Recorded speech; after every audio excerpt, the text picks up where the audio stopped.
Last week, the government delivered on its pledge to halve inflation. Now, our attention turns to making long-term decisions necessary to grow the economy. In today's autumn statement, I set out a plan to do just that. And here's 5 things you need to know.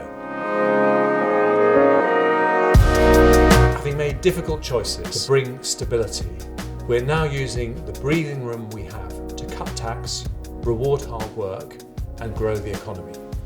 We're reducing employee national insurance from 12% to 10%. For the average worker earning £35,000 a year, that means a £450 tax cut per year starting from January. We're also cutting national insurance and simplifying the system for the self-employed, saving them £340 a year on average. That'll benefit 29 million hard-working people. Having run my own business, I know full well how vital it is that we create the conditions for British businesses to flourish. They generate wealth, tax revenue, and well-paid jobs, all cornerstones of a dynamic and successful growing economy. Back in the spring, I promised to make full expensing for businesses permanent if we brought the public finances back onto a steady footing. Today I can deliver that promise. This is the biggest permanent business tax cut in modern British history, helping businesses by giving them 25p off their tax bill for every pound they put into new equipment like computers, machinery and lorries. My autumn statement will unlock £20 billion of additional business investment every single year over the next decade without fueling inflation. I'm helping our high street survive too. Our new £4.3 billion business rates package will also protect those that are the backbones of our communities. Backing business means backing the people they need to succeed. I know Britain's a country of hard workers, but with almost 1 million vacancies, it's clear that many face barriers to work, including those with long-term conditions and disabilities. Our Back to Work plan will give over 1 million people the support they need to start, stay and succeed in work.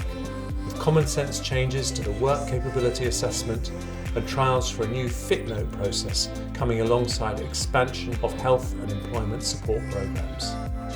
But those who choose not to engage with the work search process will see those benefits stopped altogether. We've also taken our next step in ending the scourge of low pay, increasing the national living wage by nearly 10% to £11.44 an hour. So people who get up early and work hard for their families are fairly rewarded. Planning and reforms to the national grid will unlock thousands of new homes and speed up both major grid upgrades and access for clean energy projects, a sector that's also going to benefit from a £960 million proportion of the £4.5 billion investment we announced for British manufacturing. This will help level up the United Kingdom, as will the extension of our investment zone and free ports programmes, with new zones bringing high quality jobs to Greater Manchester, the East Midlands, West Midlands and Wrexham and Flintshire. Pension fund reforms will help unlock an extra £75 billion for burgeoning businesses by 2030 and provide an extra £1,000 a year in retirement for an average earner saving from 18. I know how difficult it's been for families during a period of high prices. The pensions triple lock has been a lifeline in that time for some of our most vulnerable citizens. So we today honoured our commitment to it in full, increasing the new state pension by 8.5%. And with cost of living payments to end, I committed to increasing universal credit and other benefits by 6.7%, significantly higher than predicted inflation next year. We'll also increase the local housing allowance rate to help 1.4 million households and freeze alcohol duty until August. This was an autumn statement for growth and was for a country on the up.